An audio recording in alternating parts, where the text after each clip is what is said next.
Hi, welcome to JulesFM. I'm Jules. When you're chasing big dreams, the biggest barriers are often the ones inside our heads. Old patterns, fears, limiting beliefs, and they can feel really hard to shift. That's why I sat down with hypnotherapist Olivia Walford. She helps people unlock those blocks and reprogram the stories that keep you stuck. In this conversation, we dive into how hypnotherapy works and why it's not the things we see on stage. Olivia also explains how hypnotherapy is the perfect tool for aligning our subconscious with our conscious goals and how it can be really powerful for achieving them. So whether that's business, sport, creativity, or whatever it is you're chasing, this is fantastic for you. Olivia also shares how repetition and rehearsals can rewire our mindset, why the science of neuroplasticity that we know is growing is proving just how adaptable our brains really are, and how, in some cases, just a single hypnotherapy session can spark dramatic changes in any of the issues that we face. So if, like me, you've ever felt like your mind was your biggest obstacle, this episode will give you a fresh perspective and maybe even the confidence to try something new.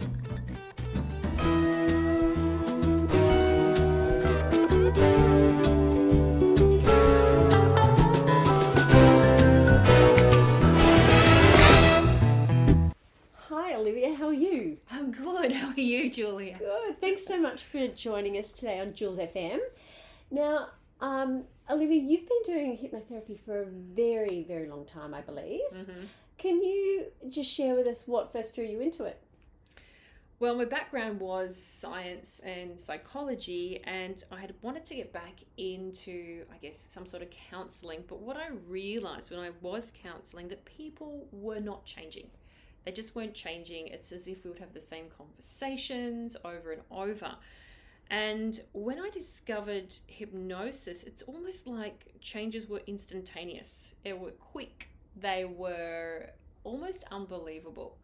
So when that happened, I'm like, this is where I need to go. This is what I need to be doing. Did you work it out because you had hypnotherapy, or did you just learn about it and then try it and then saw the results? Like what? How did that one work? Yeah. So I was researching it actually, and I discovered a School of Hypnotic Sciences, which was actually government accredited, and I thought, I'm going to do that. Yeah, right. And so that's how I did that.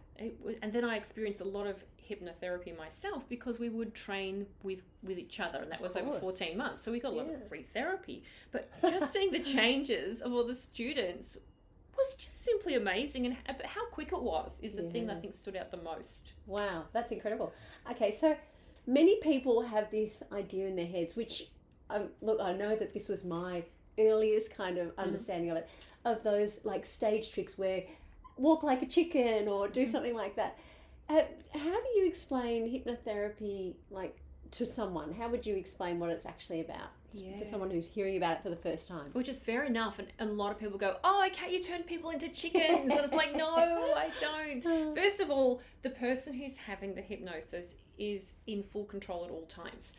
But what we're doing is we're actually removing what we call the thinking analytical part of the mind, or the conscious mind, which is only really responsible for 5 to 10% of pretty much every choice you ever make. Oh, that's tiny. That's such a tiny amount. Wow. I know. So if we go to where our habits are, our emotions are, our memories are, our creativity is, that's what we would call the subconscious mind. Now, it's not a physical part of the mind, so it's more metaphorical. This is where all of that lives. Yeah.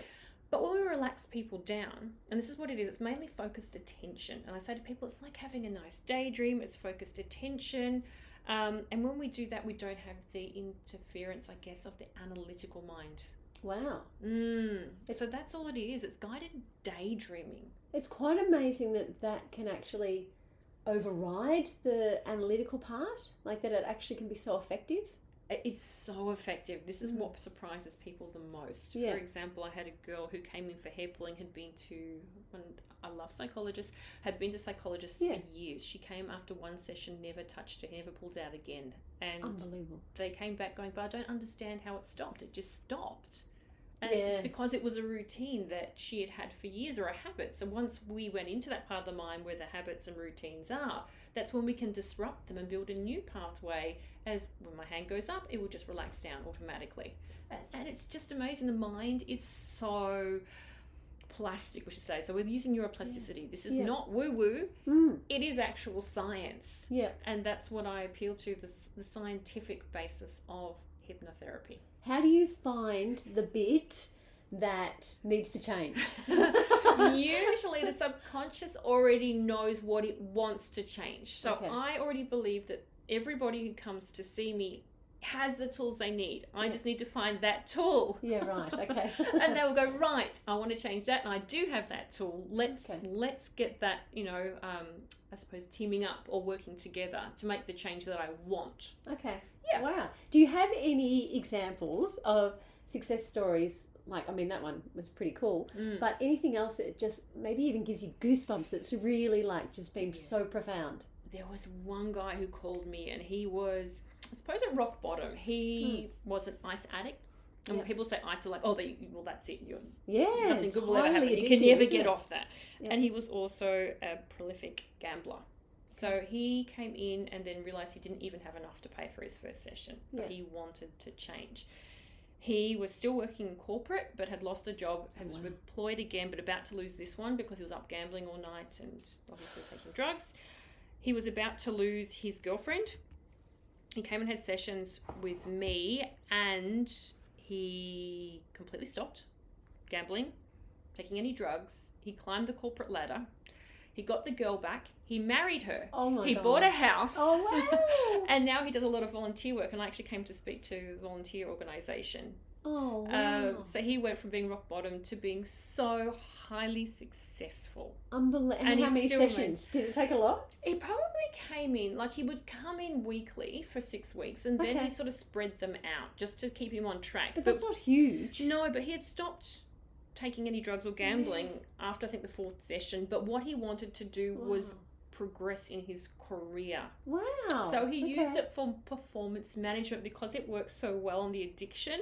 He used it for performance and got to where he needed to get to. That's unbelievable. So that's the goosebump one. Yes. Oh, fair enough.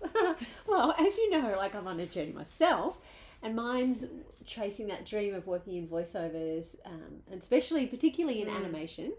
And I know that you work with a lot of elite athletes and professionals to try to help them mentally strong and confident, and actually kind of remove obstacles, I guess, to help them to blockages. Yes. Yeah. So, is that something that you do often?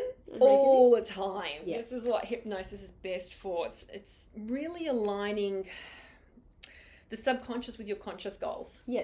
Okay. And it's also about silencing that little inner critic, because sometimes it can be very powerful, and that can be our blockage. Yeah, right. Yeah. The inner critic is not necessarily our own voice. It's come from people we've known in the past or things we've heard in childhood, and then we've looked for evidence that is true.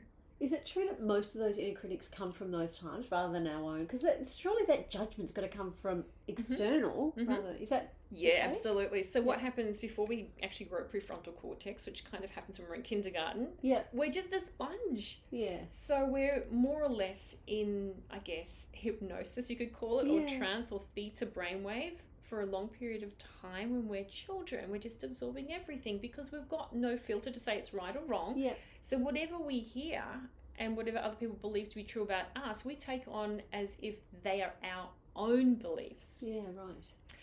And it's not always necessarily true. Or it might not be true anymore. No. But the inner critic is still going, me, me, me in the background. I kind of wish I could go back and have my children again, have their youth again and know this information, because I'm sure I've done some damage along the way. You know what? We're human. We're all human. Yeah, that's true. And the thing is about the brain, neuroplasticity is forever. Like we can always change the brain. We used to think once we were adults, that was it. The brain was fixed. We can't do anything else, but we know that not to be true through lots of research. MRIs, for example, we know that we can always create new ways of being and feeling and behaving. It doesn't matter. We can change our beliefs. From your understanding, that old saying, or that saying, you can't teach an old dog new tricks, and saying that the brain is, we can change it, it's plastic.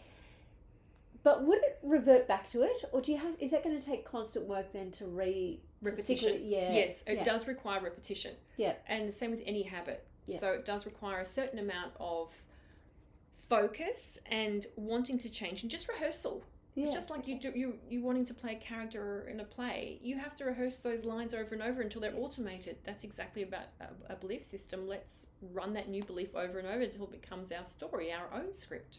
Yeah, nice. Well, so when self-doubt or fear does creep in, and something I know many creatives, not only just creatives, but many people experience, what techniques do you use to help them push through? Yeah, so one of them, I guess you could call it reframing, and psychologists would use that term as well. Yeah. It's like, is this really uncomfortable feeling or this blockage? Is it fear because I'm growing? Maybe you could also reframe it to be excitement, that I feel uncomfortable because this is new and it's important. So we feel that funny feeling of a blockage or fear when something's really important to us or about to grow. So it's actually a very exciting time. So if we can reframe it going, oh, I'm growing, this fear means I'm doing something that is completely different outside my comfort zone. This is awesome. Yeah. When we can reframe it like that, it does help some of that doubt. Rather than going, this feels uncomfortable, and then going back to what we know. Let's go back. Yeah. Because that's what our brain wants us to do. Yeah, it's easy, you know it. And it's wired to keep us safe. Yeah. And when we're doing something different, it's so unsafe because we don't know the outcome yet. It could be great. That's it. But the brain's not thinking that. It's going, oh no, this could be terrible. I don't know where this is going. Yeah, maybe exactly. I'm wasting my time. Maybe I'm going to be judged. Maybe this is just I'll go back to what I know. Yeah. Yeah, so that's a really good technique going, this might be excitement. I'm growing. Yes. Yeah, nice. Okay. I love that.